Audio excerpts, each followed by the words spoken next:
Hello friends, welcome to crazy G K trick. दोस्तों, आज का वीडियो लेक्चर काफ़ी ज़्यादा महत्वपूर्ण होने वाला है क्योंकि आज के वीडियो लेक्चर में हम आर्ट एंड कल्चर के अंतर्गत आने वाला एक महत्वपूर्ण टॉपिक भारत के प्रमुख डांस या फिर भारत के जो प्रमुख नृत्य हैं इनको डिटेल में डिस्कस करेंगे। चाहे लोक नृत्य की बात की जाए, चाहे शास्त्रीय नृत्य की बात की जाए, किसी भी एग्जाम में पर्टिकुलर इस टॉपिक से काफ़ी क्वेश्चन देखने को मिलते हैं। तो इन सभी नृत्य को आज हम डिटेल में डिस्कस करेंगे। वीडियो लेक्चर को आप अंत तक जरूर देखें। इसके अलावा इस टॉपिक की पीडीएफ चाहिए तो आप हमारी क्रेजी जी के ट्रिक की एप्लीकेशन से पीडीएफ को डाउनलोड कर सकते हैं।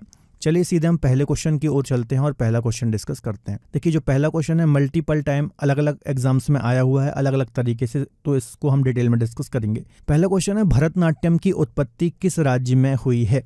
देखिए, जो भरतनाट्यम है ये सबसे प्राचीन नृत्य माना जाता है। जो भी शास्त्रीय नृत्य हैं, फिर जितने भी नृत्य हैं उसमें सबसे प्राचीन नृत्य के रूप में जाना जाता है। और यह जो नृत्य है तमिलनाडु में देवदासियों के द्वारा विकसित या फिर प्रसारित किया गया था। ठीक है, तो तमिलनाडु राज्य में इसकी उत्पत्ति हुई है और तमिलनाडु राज्य जो कि दक्षिण भारत का एक राज्य है, यहाँ का ही यह एक क्लासिकल या फिर शास्त्रीय नृत्य है। आपको याद रखना है, बहुत ही महत्वपूर्ण है। ठीक है, सबसे प्राचीन नृत्य के रूप में जाना जाता है। थोड़ा सा हम इसके बारे में डिटेल भी डिस्कस करेंगे। देखिए, जो भरतनाट्यम है इसकी उत्पत्ति जो हुई है वो सादिर से हुई है। सादिर क्या है? तो सादिर एक प्रकार का नृत्य ही है जो कि तमिलनाडु के मंदिरों में देवदासियों के द्वारा किया जाता था। ठीक है, तो यहीं से इसकी एक प्रकार से उत्पत्ति हुई है या फिर इसी नृत्य का ये रूप है जिसको हम भरतनाट्यम बोलते हैं। ठीक है, देखिए देवदासियां क्या होती हैं इनको भी जरा समझ लीजिए। जो ये देवदासी होती हैं ये कुंवारी लड़कियां होती थीं जिनको धर्म के नाम पर ईश्वर के साथ, भगवान के साथ या फिर मंदिरों के साथ उनका विवाह कर दिया जाता था या फिर उनको मंदिरों को दान कर दिया जाता था। और ख़ासतौर पर जो परिवार कोई मन्नत मांगते थे तो मुराद पूरी होने के बाद वो ऐसा करते थे। और जो ये लड़कियां होती थी, कुंवारी लड़कियां होती थी, इनको ही देवदासी बोला जाता था। ठीक है, इनको जीवन भर इसी तरह रहना पड़ता था। मंदिरों में ही ये डांस करती थी, म्यूज़िक सीखती थी। और इस दौरान जब ये मंदिर में रहती थी तो इस दौरान कई बार इनका सेक्सुअल हैरेसमेंट भी किया जाता था। तो ये बात भी आपको याद रखना है। ठीक, मत्स्य पुराण, विष्णु पुराण, कौटिल्य के अर्थशास्त्र में भी देवदासी प्रथा का उल्लेख हमें देखने को मिलता है। ठीक है, इसके अलावा जो भरतनाट्यम नृत्य है इसे शास्त्रीय नृत्य की अन्य सभी शैलियों की जननी भी कहा जाता है। ठीक है, इसके अलावा इसका यदि हम इतिहास देखें, इसकी यदि हम हिस्ट्री देखें तो करीब ये 2000 वर्ष पुराना माना जाता है। ये बात आपको याद रखना है। इसके अलावा भरतनाट्यम एक एकल नृत्य भी है और समूह नृत्य भी है। मतलब एक पर्टिकुलर किसी व्यक्ति के द्वारा भी किया जा सकता है और समूह में भी इसको करते हैं, आपको याद रखना है। इसके अलावा यह भरत मुनि के नाट्य शास्त्र पर भी आधारित है। तो आप जानते ही होंगे भरत मुनि का जो नाट्य शास्त्र है इस पर ही ये आधारित है। ठीक है, काफ़ी प्राचीन ग्रंथ है, आपको याद रखना है। ठीक है, तो जितनी भी ये डिटेल बताई है कहीं से भी कैसा भी एग्जाम में क्वेश्चन पूछा जा सकता है। आपको ध्यान से सारे पॉइंट नोट डाउन करने हैं। इसके अलावा भरतनाट्यम की यदि हम बात करें तो इसके जो प्रमुख नर्तक हैं इनकी भी हम बात कर लेते हैं, जैसे कि यामिनी कृष्णमूर्ति, मीनाक्षी सुंदरम पिल्लई, ई कृष्ण अय्यर और मृणालिनी साराभाई। तो ये कुछ प्रमुख नर्तक हैं भरतनाट्यम के। तो यहाँ से भी क्वेश्चन आ जाते हैं, इनको भी आपको याद रखना है। ठीक है, चलिए अगला क्वेश्चन डिस्कस कर लेते हैं। निम्नलिखित में से कौन सा यूनेस्को द्वारा मान्यता प्राप्त नृत्य का एक रूप है? ठीक है, तो ये भी काफ़ी अच्छा क्वेश्चन है। इसका आंसर हो जाएगा कालबेलिया नृत्य, है ना। ये राजस्थान की कालबेलिया जनजाति के द्वारा किया जाता है और इसको यूनेस्को द्वारा मान्यता प्राप्त है, आपको याद रखना है। देखिए, इसको 2010 में जो यूएन या फिर संयुक्त राष्ट्र शैक्षिक, वैज्ञानिक और सांस्कृतिक संगठन है, ठीक है, इसकी अमूर्त सांस्कृतिक विरासत की सूची में शामिल किया गया। ठीक है, ये 2010 ईयर भी आपको याद रखना है। इसके अलावा जो ये पर्टिकुलर नृत्य है कालबेलिया नृत्य, है ना, तो ये किसके द्वारा किया जाता है? कालबेलिया समुदाय जनजाति के द्वारा किया जाता है। और इनका जो ये नृत्य है, इनकी ही जो पारंपरिक पूरी जीवन शैली है इसकी एक अभिव्यक्ति दिखाती है, आपको याद रखना है। इनके जीवन शैली की ही अभिव्यक्ति को डांस के रूप में यहाँ पर प्रेजेंट किया जाता है। इसके अलावा कालबेलिया जनजाति की यदि हम बात करें तो कभी प्राचीन समय में ये जो रेगिस्तान है, थार डेजर्ट है, यहाँ पर सर पकड़ने का कार्य करती थी। इसके अलावा इसका एक प्रमुख पॉइंट ये भी है कि ये जो नृत्य है मुख्यतः महिलाओं के द्वारा, फीमेल के द्वारा ही प्रेजेंट किया जाता है, प्रस्तुत किया जाता है। और जो पुरुष होते हैं वो नॉर्मली यहाँ पर जो वाद्य यंत्र होते हैं उनको बजाते हैं और महिलाएं यहाँ पर डांस प्रस्तुत करती हैं, आपको याद रखना है। ठीक है, इसके अलावा राजस्थान राज्य के कुछ अन्य लोक नृत्य की हम बात करें तो घूमर काफ़ी प्रसिद्ध लोक नृत्य है। अक्सर यहाँ से भी एग्जाम में क्वेश्चन आते हैं, है ना। इसको रजवाड़ी नृत्य के नाम से भी जानते हैं, आप यहाँ पर देख सकते हैं इमेज में। भवई नृत्य, कच्ची घोड़ी नृत्य और ख्याल नृत्य। ठीक है, तो ये कुछ राजस्थान राजस्थान के अन्य नृत्य हैं, आपको याद रखना है। ठीक है, चलिए अगले क्वेश्चन को डिस्कस करने से पहले थोड़ा सा मैं आपको अपडेट देना चाहूँगा। यदि आप हमारे साथ जुड़ करके किसी भी एग्जाम की तैयारी करना चाहते हैं तो आप हमारी रूट एप्लीकेशन और क्रेजी जीके ट्रिक की एप्लीकेशन को डाउनलोड कर सकते हैं। यहाँ पर आपको डिफरेंट कोर्सेज मिल जाते हैं, इन कोर्सेज को आप अवेल कर सकते हैं। देखिए यहाँ पर आपको इंडिविजुअल सब्जेक्ट की भी फैसिलिटी मिलती है और आपको डिफरेंट फाउंडेशन बैच भी यहाँ पर देखने को मिल जाते हैं। यदि आप मुझसे ज्योग्राफी पढ़ना चाहते हैं तो हमारी रूट एप्लीकेशन और क्रेजी जीके ट्रिक की एप्लीकेशन पर डिफरेंट कोर्सेज आपको ज्योग्राफी के मिल जाते हैं, तो आप मेरे कोर्सेज अवेल कर सकते हैं। जीएस फाउंडेशन पढ़ना चाहते हैं तो आरंभ बैच है हमारा, आपको जीएस फाउंडेशन स्ट्रॉन्ग करना है तो आप ये वाला बैच अवेल कर सकते हैं। लिंक डिस्क्रिप्शन बॉक्स में दी हुई है। मैक्सिमम डिस्काउंट के लिए DSCGT कूपन कोड को अप्लाई करना ना भूलें। अगला क्वेश्चन डिस्कस कर लेते हैं। अगला क्वेश्चन भी एक शास्त्रीय नृत्य से संबंधित है। निम्नलिखित में से कौन सा नृत्य मुख्य रूप से भगवान जगन्नाथ को समर्पित है? देखिए SSC, MTS, RRB और भी मल्टीपल टाइम ये क्वेश्चन एग्जाम्स में पूछा गया है, तो इसका आंसर हो जाएगा ओडिसी। यह एक शास्त्रीय नृत्य है जो कि उड़ीसा का शास्त्रीय नृत्य है और भगवान जगन्नाथ को समर्पित है। ठीक है, तो देखिए जो ओडिसी ये शास्त्रीय नृत्य है, इसका जन्म भी कहाँ हुआ है? तो जो मंदिर में देवदासियां नृत्य करती थी तो यहाँ से ही इसका जन्म हुआ है, आपको याद रखना है। इसके अलावा यह भी भरत मुनि के नाट्य शास्त्र और अभिनय दर्पण पर आधारित है ना। भरत मुनि का नाट्य शास्त्र और अभिनय दर्पण जो है रचना किसकी है? तो नंदिकेश्वर भारत के प्राचीन महान नाट्य सिद्धांतकार हैं, तो इनकी ये रचना है अभिनय दर्पण। इसका भी आप अलग से नोट डाउन कर सकते हैं। तो इन दोनों शास्त्रों पर ये आधारित है। ठीक है, उड़ीसा का ये लोक नृत्य है, इसको आपको याद रखना है। ठीक है, इसके अलावा इसे सचल मूर्ति के रूप में भी जाना जाता है। ठीक है, ये पॉइंट थोड़ा सा दिमाग में रख लेना। और इसका जो प्रारंभिक हमें उदाहरण देखने को मिलते हैं उड़ीसी नृत्य के, तो उदयगिरी खंडगिरी की गुफाओं में देखने को मिलते हैं, जबकि ब्रह्मेश्वर मंदिर के शिलालेखों और कोणार्क के सूर्य मंदिर के केंद्रीय कक्ष में भी इस नृत्य के हमें उल्लेख मिलते हैं। तो याद रखना, उड़ीसा का ये शास्त्रीय नृत्य है, नाट्यशास्त्र अभिनय दर्पण पर ये आधारित है। ठीक है, देवदासियों के द्वारा ही इसकी शुरुआत हुई थी उड़ीसा के मंदिरों से। ये कुछ जितने भी पॉइंट बताए हैं, कैसा भी एग्जाम में क्वेश्चन आ सकता है, आपको याद रखना है। अब इससे रिलेटेड जो प्रमुख डांसर्स हैं उनको भी हम देख लेते हैं, जैसे कि सोनल मानसिंह काफ़ी चर्चित नाम है, ये उड़ीसी नृत्य से संबंधित हैं। केलूचरण महापात्र, दुर्गाचरण रणवीर, तो ये सभी ओडिसी से संबंधित हैं, आपको याद रखना है। चलिए अगला क्वेश्चन है। अगला क्वेश्चन भी शास्त्रीय नृत्य से ही संबंधित है। मोहिनी अट्टम एक पारंपरिक नृत्य है। इस नृत्य की उत्पत्ति भारत के किस राज्य में हुई थी? तो इसका आंसर हो जाएगा केरल, है ना। दक्षिण भारत का राज्य है केरल, तो यहाँ पर ही मोहिनी अट्टम की एक प्रकार से शुरुआत मानी जाती है, या फिर केरल राज्य का ही एक शास्त्रीय नृत्य है मोहिनी अट्टम।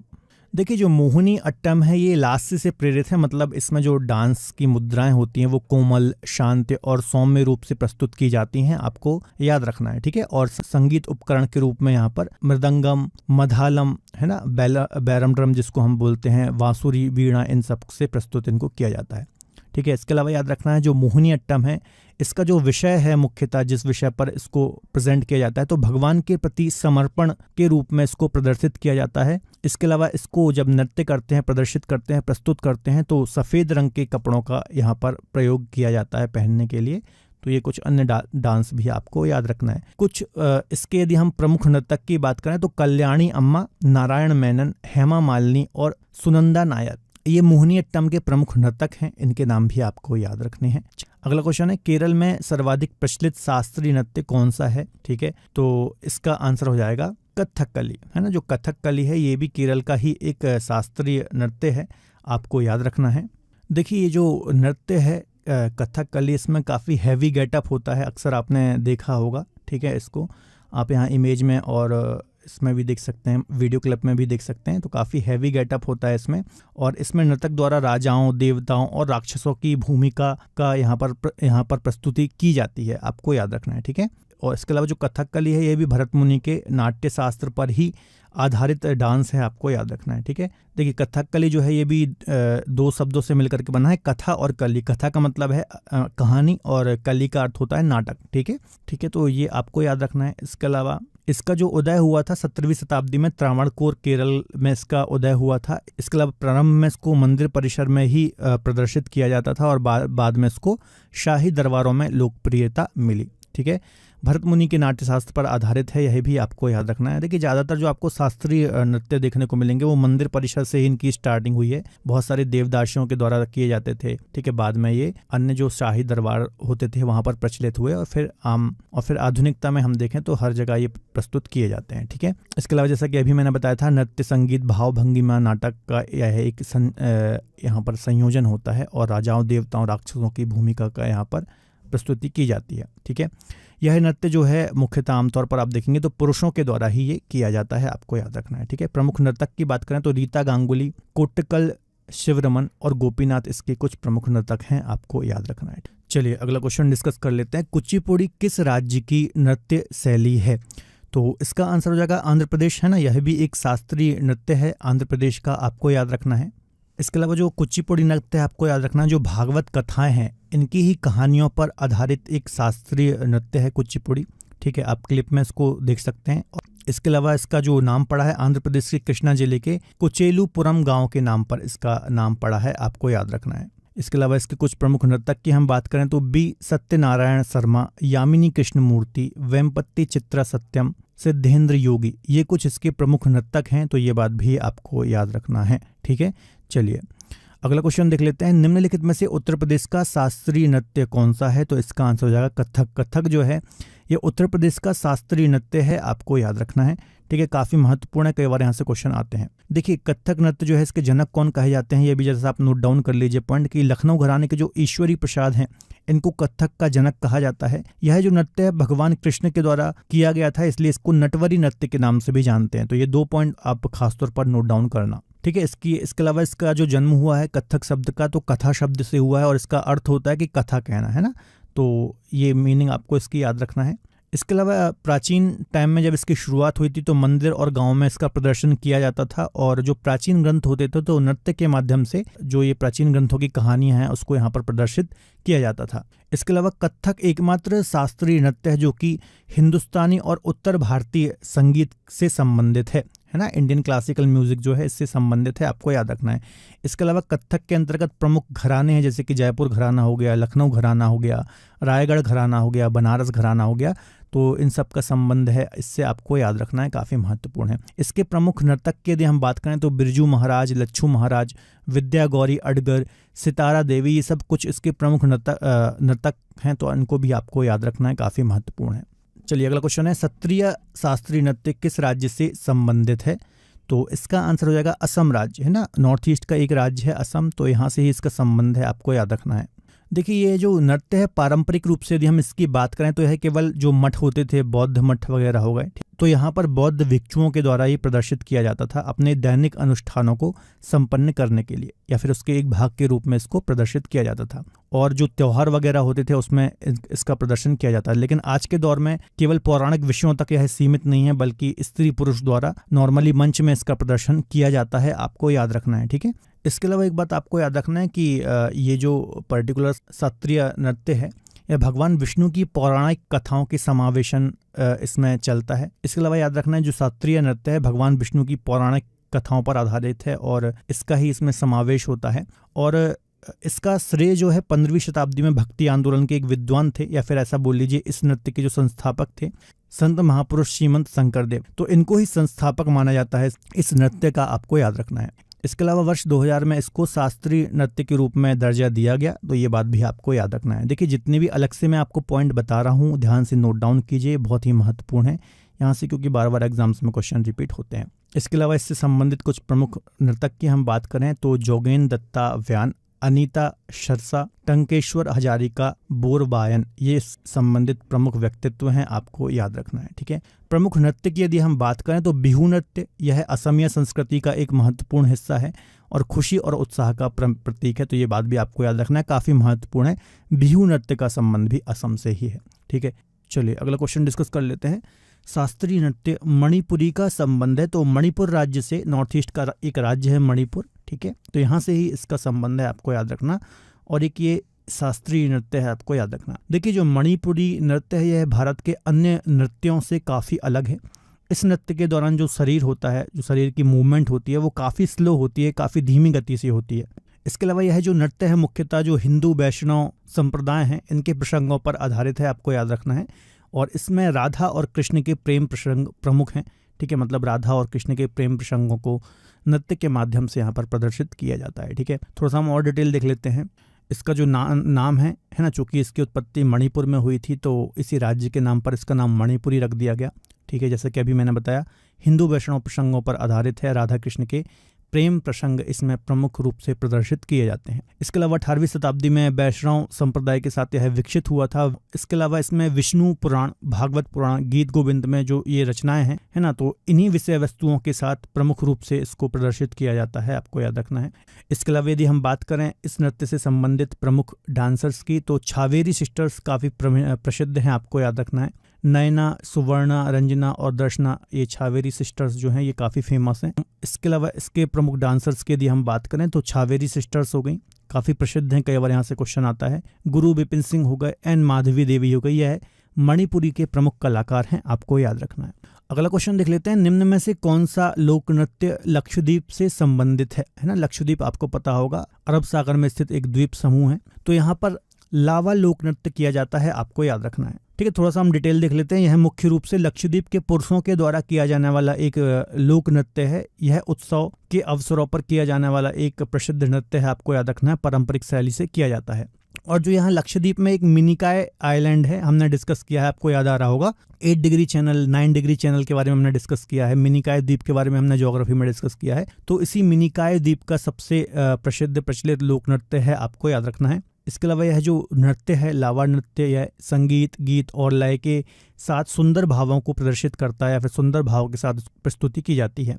इसमें पंक्तिबद्ध होकर के ढोलों की आवाज़ के साथ नृत्य करते हैं, जैसा कि आप यहाँ इमेज में भी देख सकते हैं। अन्य यदि हम लक्षद्वीप के लोक नृत्य की बात करें, अन्य नृत्य की बात करें, तो एक लोककली नृत्य है यहाँ का, आपको याद रखना है। ठीक है, इसको हम छड़ी नृत्य भी बोलते हैं। यह पुरुषों के द्वारा सामान्यतः किया जाता है। अगला क्वेश्चन देख लेते हैं, निम्नलिखित में से कौन सा दक्षिण मालाबार में प्रसिद्ध लोकप्रिय मुखौटा नृत्य है। तो हमारे भारत में बहुत सारे ऐसे नृत्य हैं जिनको हम मुखौटा नृत्य के नाम से जानते हैं, लेकिन दक्षिण मालाबार की चूंकि बात हो रही है, केरल की यहाँ पर बात हो रही है, तो कुम्मत्ती कली जो है यह दक्षिण मालाबार का एक प्रसिद्ध मुखौटा नृत्य है, जैसा कि आप इमेज में भी यहाँ पर देख पा रहे हैं। ठीक है, देखिए यह जो नृत्य है मुख्यतः जो ओणम त्यौहार होता है, इसके अलावा फेस्टिवल में भी हमारा एक लेक्चर है प्रमुख जो भारत के त्यौहार हैं, इस पर हमने 2 लेक्चर डिस्कस किए हैं, पार्ट 1 और पार्ट 2, तो आपको हमारे चैनल पर मिल जाएंगे, तो वो देख सकते हैं। ठीक है, तो ओणम त्यौहार जो होता है, इसी अवसर पर इस नृत्य को का प्रदर्शन किया जाता है, आपको याद रखना है। इस नृत्य में मुख्यतः रामायण की कहानियाँ, द्वारिका धाम, शिव की कहानी जैसे लोक कथाओं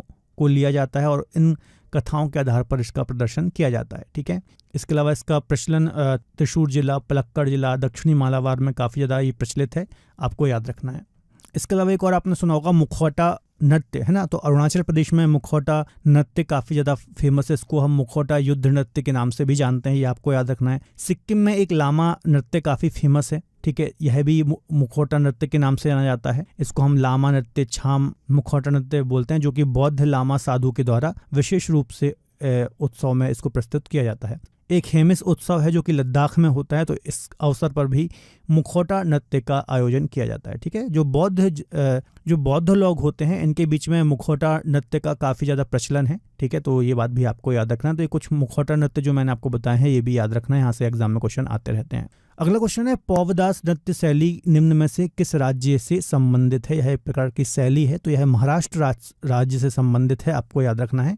ठीक है, यह जो नृत्य शैली है ये मुख्यतः जो छत्रपति शिवाजी महाराज थे, ठीक है, आप जानते ही होंगे इनको, तो इनकी जीवन की घटनाओं पर मुख्यतः ये आधारित है, आपको याद रखना है। और पोवड़ा शब्द का जो अर्थ है जहाँ जिससे ये शब्द बना है, तो इसका मतलब होता है शानदार शब्दों में एक कहानी का वर्णन करना। ठीक है, इसके अलावा महाराष्ट्र के अन्य नृत्य की यदि हम बात करें तो धंगारी, गाजा, गोंधल और तमाशा, ये कुछ अन्य नृत्य हैं जो कि यहाँ पर प्रस्तुत किए जाते हैं। ठीक है, चलिए अगला क्वेश्चन देख लेते हैं, चेराव नृत्य किस राज्य का पारंपरिक नृत्य है। तो इसका आंसर हो जाएगा मिजोरम। जो चेराव नृत्य है यह मिजोरम राज्य का प्रमुख नृत्य है, आपको याद रखना है।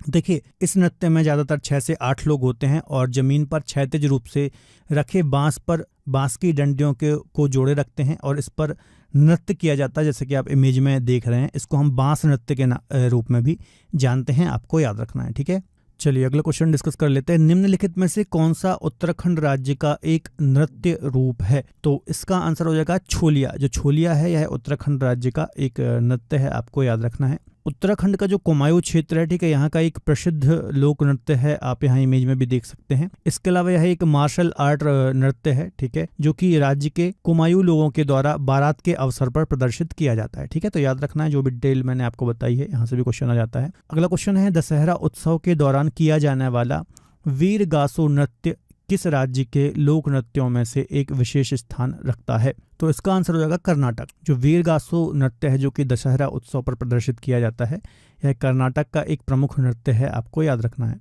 यह कर्नाटक में और खासतौर पर मैसूर में जो दशहरा का जुलूस होता है, तो इस अवसर पर प्रमुख रूप से किया जाने वाला एक प्रमुख नृत्य है, आपको याद रखना है। और यह शैव परंपरा पर आधारित है और हिंदू पौराणिक कथाओं पर आधारित एक लोक नृत्य है, आपको याद रखना है। इसके अलावा राज्य के कुछ अन्य महत्वपूर्ण नृत्य भी हैं, जैसे कि कमसाले, तो यह भी राज्य का एक लोक नृत्य है, आपको याद रखना है, कर्नाटक का। और एक है हम्पी नृत्य, यह एक महोत्सव भी है और एक नृत्य भी है, तो इसे विजय उत्सव के नाम से भी जाना जाता है। यह राज्य का एक सांस्कृतिक उत्सव है जिसे विजयनगर शासनकाल के समय से मनाया जाता है, आपको याद रखना है। अगला क्वेश्चन है, निम्न में से किस नृत्य का संबंध पश्चिम बंगाल से नहीं है? ठीक है, तो गंभीरा, धाली और जात्रा, जो ये ऊपर के तीन ऑप्शन है, ये तीनों पश्चिम बंगाल के हैं, जबकि घूमर जो है यह राजस्थान का नृत्य है, आपको याद रखना है। ठीक है, तो इसका आंसर क्या हो जाएगा? घूमर जो है यह पश्चिम बंगाल से संबंधित नहीं है। ठीक है, तो ये तीनों के नाम याद रख लेना, गंभीरा, धाली, जात्रा। देखिए, जो गंभीरा है यह शक्ति उपासक एक पवित्र भक्ति नृत्य है, भक्ति पर आधारित नृत्य है, आपको याद रखना है। धाली नृत्य की यदि हम बात करें तो राजा प्रतापादित्य के शासनकाल के दौरान इस नृत्य का जन्म हुआ था और यह नृत्य दो लोगों द्वारा बेंत और बांस की झाड़ियों को हथियार के रूप में यूज करते हुए, इसका उपयोग करते हुए इसको किया जाता है। इसके अलावा जात्रा नृत्य की यदि हम बात करें तो इसमें विवेक और नियति दो आकृति होती हैं। विवेक मतलब आप जानते ही होंगे और नियति मतलब जो भय, इसका मतलब है। तो ये जो चीजें होती हैं दर्शकों को अपनी ओर आकर्षित करती हैं। अगला क्वेश्चन है, निम्नलिखित में से कौन सा नृत्य मार्शल आर्ट प्रथाओं से लिया गया है? तो काफी अच्छा क्वेश्चन है, इसका आंसर हो जाएगा डी, छऊ, है ना। जो छऊ नृत्य है यह भारत में जनजातीय नृत्य का एक लोकप्रिय रूप है जो कि मार्शल आर्ट पर आधारित है या फिर जो मार्शल आर्ट की प्रथाएं हैं उस पर आधारित है, आपको याद रखना है। ठीक है, तो डिटेल देख लेते हैं। छऊ नृत्य मार्शल और लोक परंपराओं के साथ एक अर्धशास्त्रीय नृत्य है और मयूरगंज से कलिंग क्षेत्र में इसकी उत्पत्ति मानी जाती है। यह मुख्यतः पुरुषों के द्वारा किया जाता है और उड़ीसा, झारखंड, पश्चिम बंगाल, इन राज्यों में मुख्यतः ये किया जाता है। इसके अलावा इस नृत्य के तीन रूप होते हैं, ठीक है, या फिर तीन प्रकार होते हैं, जैसे कि पुरुलिया छऊ पश्चिम बंगाल में इसको कहा जाता है, मयूरभंज छऊ उड़ीसा में कहा जाता है और सरायकेला छऊ झारखंड में इसको कहा जाता है। तो ये अन्य डिटेल भी याद रखना है। अगला क्वेश्चन है, घेरिया नृत्य किस राज्य से संबंधित है? तो इसका आंसर हो जाएगा गुजरात। जो घेरिया नृत्य है यह गुजरात राज्य से संबंधित है, आपको याद रखना है। गुजरात के आदिवासी समुदाय के द्वारा इसको किया जाता है और चमकीले कपड़े पहनकर, गेंदे की फूल की माला को पहनकर, पारंपरिक कपड़े और गहने पहनकर इसको प्रस्तुत किया जाता है। दिवाली त्योहार के दौरान माताजी देवा अम्बा की पूजा करने के लिए इसको किया जाता है। गुजरात राज्य की बात करें तो कुछ अन्य लोक नृत्य भी काफी फेमस हैं, जैसे गरबा, डांडिया, भवई, हल्ली साका। ठीक है, हल्ली साका एक सामूहिक नृत्य है। तो ये कुछ अन्य नृत्य भी गुजरात से संबंधित हैं, आपको याद रखना है। चलिए अगला क्वेश्चन है, माथुरी लोक नृत्य किस राज्य से संबंधित है? तो इसका आंसर हो जाएगा तेलंगाना। तेलंगाना राज्य से संबंधित है यह नृत्य। तेलंगाना राज्य के उमजी और इंट्रा वैली जंगल में रहने वाली जनजातियों द्वारा इस लोक नृत्य का अभ्यास किया जाता है। इसे माथुरी के नाम से भी जाना जाता है। इसके अलावा इसको श्रावण के महीने में किया जाता है। नृत्य करते समय नर्तकी स्वयं को धर्मनिरपेक्ष मानकर भक्ति धुन गाते हैं। तो ये सब इसकी विशेषताएं हैं। कुछ अन्य यदि हम डांस की बात करें तेलंगाना की, तो एक पेरिनी शिवतंदवम है, दूसरा लंबाड़ी, तीसरा गुसाड़ी नृत्य। तो ये सभी तेलंगाना से संबंधित हैं, आपको याद रखना है। चलिए अगला क्वेश्चन देख लेते हैं, निम्नलिखित में से कौन सा नृत्य हिमाचल प्रदेश में लोकप्रिय है? तो इसका आंसर हो जाएगा नाटी नृत्य है। जो नाटी लोक नृत्य है ये हिमाचल प्रदेश में काफी ज्यादा फेमस है, आपको याद रखना है। और हिमाचल प्रदेश, उत्तराखंड दोनों राज्य से इसका संबंध है, आपको याद रखना है। ठीक है, इसके अलावा यह जो नृत्य है मुख्यतः स्थानीय जो संस्कृति है इसको दर्शाता है। ठीक है, यहाँ की जो लोकल संस्कृति है, यह जो नृत्य है मुख्यतः जो त्योहार उत्सव होते हैं इन अवसरों पर इसका प्रदर्शन किया जाता है, ठीक है। तो ये कुछ अन्य डिटेल आपको याद रखनी है। राज्य के कुछ अन्य लोक नृत्य की हम बात करें तो छम नृत्य, थोड़ा नृत्य, लोसर, सोना नृत्य और दंडरास नृत्य, तो ये सभी हिमाचल प्रदेश के लोक नृत्य हैं, आपको याद रखना है। अगला क्वेश्चन देख लेते हैं, ममिता नृत्य का संबंध किस राज्य से है? तो त्रिपुरा राज्य से ममिता नृत्य का संबंध है, आपको याद रखना है। यह जो नृत्य है मुख्यतः फसल उत्सव के दौरान किया जाता है, आपको याद रखना है। और त्रिपुरा की जो कलोई समुदाय है इसके द्वारा किया जाने वाला एक प्रमुख लोक नृत्य है, आपको याद रखना है। त्रिपुरा के अन्य लोक नृत्य की यदि हम बात करें तो गोरिया, होजागिरी, लेवांग, संगराई, ये कुछ अन्य लोक नृत्य हैं, इसके तो आपको ये भी याद रखने हैं, ठीक है। अगला क्वेश्चन देख लेते हैं, भांड पाथिर निम्नलिखित में से किस राज्य का एक प्रमुख लोक नृत्य है? तो इसका आंसर हो जाएगा कश्मीर। कश्मीर का एक प्रमुख नृत्य है, आपको याद रखना है। इसके अलावा ये जो नृत्य है यह समाज में प्रचलित सामान्य जीवन परंपराओं और बुराइयों को दर्शाता है, ये आपको याद रखना है, ठीक है। और रंगमंच में इसको प्रस्तुत किया जाता है। हिंदू शासकों के समय हिंदू मंदिरों में भी इसको किया जाता था। इसके अलावा कल्लड़ की जो रचना है राज तरंगिणी, तो इन्होंने अपनी रचना में इसकी लोकप्रियता का वर्णन किया था, आपको याद रखना है। जम्मू कश्मीर के और अन्य नृत्य की यदि हम बात करें तो दुमहाल, राउफ, बच्चा, नगमा, हाफिजा नृत्य, भांड जशन, ये कुछ अन्य जम्मू कश्मीर के नृत्य हैं, तो ये भी आपको याद रखने हैं। चलिए अगला क्वेश्चन देख लेते हैं, आलू यट्टू लोक नृत्य का संबंध किस राज्य से है? तो नागालैंड से आलू यट्टू लोक नृत्य का संबंध है, आपको याद रखना है। मल्टीपल टाइम से क्वेश्चन एग्जाम्स में आया हुआ है। यह जो लोक नृत्य है कोन्याक जनजाति के द्वारा किया जाने वाला एक प्रसिद्ध लोक नृत्य है, आपको याद रखना है, ठीक है। यदि हम नागालैंड के अन्य लोक नृत्य की बात करें तो मोडसे, तितली नृत्य, सदल केकई, चांगाई नृत्य, कुकी नृत्य, ये कुछ अन्य नृत्य हैं। यहाँ से भी एग्जाम में कई बार क्वेश्चन देखने को मिले हैं, तो आपको ध्यान से नोट डाउन करना है। अगला क्वेश्चन है, बिरहोर नृत्य किस राज्य का एक आदिवासी लोक नृत्य है? तो इसका आंसर हो जाएगा झारखंड। झारखंड का एक आदिवासी लोक नृत्य है जिसका नाम है बिरहोर, आपको याद रखना है। देखिए जो बिरहोर है यह एक जनजाति का नाम भी है और नृत्य का नाम भी है, जो कि मुख्यतः मध्य प्रदेश, छत्तीसगढ़, झारखंड और बिहार, जो सेंट्रल इंडिया है इस रीजन में देखने को मिलती है ना, मध्य उत्तर भारत आप बोल सकते हो, यहाँ पर देखने को मिलती है। इसके अलावा झारखंड का एक और प्रमुख नृत्य है जिसको हम बोलते हैं कड़सा नृत्य, तो ये भी आपको याद रखना है। देखिए कलश से ही ये शब्द बना है जिसका अर्थ होता है मिट्टी के बर्तन, आप जानते ही होंगे। आमतौर पर इस नृत्य शैली में महिलाएं अपने कंधों या सिर पर कलश लेकर इसको प्रदर्शित करती हैं। यह मुख्यतः महिलाओं के द्वारा किया जाता है और पुरुष इसमें वाद्य यंत्र को बजाते हैं। चलिए अगला क्वेश्चन देख लेते हैं, निम्नलिखित में से कौन सा मेघालय का एक प्रमुख नृत्य है? तो इसका आंसर हो जाएगा लाहो। लाहो जो है यह मेघालय का एक प्रमुख नृत्य है, आपको याद रखना है। देखिए यह जो नृत्य है मुख्यतः जनजातियों के द्वारा किया जाता है, जयंतिया और पनार लोगों के द्वारा इसको किया जाता है और लड़के लड़कियां साथ में ही इसको करते हैं, आपको याद रखना है। यह एक लोक नृत्य है जिसमें संस्कृति का प्रदर्शन किया जाता है, आपको याद रखना है। लोक संस्कृति का प्रदर्शन इसमें किया जाता है, मेघालय राज्य से संबंधित है, आपको याद रखना है। राज्य के अन्य प्रमुख नृत्य की यदि हम बात करें तो बेहदीन खलम एक अन्य प्रमुख नृत्य है, आपको याद रखना है। यह जयंतिया जनजाति का एक प्रमुख नृत्य है, तो आपको याद रखना है। तो दोस्तों ये हमने 25 महत्वपूर्ण नृत्य से संबंधित क्वेश्चन डिस्कस किए हैं। सारे के सारे जो क्वेश्चन मैंने यहाँ डिस्कस किए हैं अलग अलग एग्जाम्स में, मल्टीपल टाइम्स एग्जाम्स में आए हुए हैं। साथ ही साथ डिटेल में भी हमने बहुत सारे अन्य फैक्ट डिस्कस किए हैं, अन्य लोक नृत्य डिस्कस किए हैं जहाँ से एग्जाम में क्वेश्चन पूछे जाते हैं। तो सारी डिटेल को आपको ध्यान से नोट डाउन करना है। इस टॉपिक की PDF चाहिए तो आप हमारी क्रेजी जी के ट्रिक की एप्लीकेशन से PDF को डाउनलोड कर सकते हैं। तो वीडियो कैसा लगा कमेंट बॉक्स में जरूर बताइएगा। वीडियो पसंद आता है तो वीडियो को लाइक करें, अपने दोस्तों के साथ शेयर जरूर करें। मिलेंगे अगले बेहतर लेक्चर में, तब तक अपना ख्याल रखिए और पढ़ते रहिए। बाय बाय, टेक केयर, जय हिंद।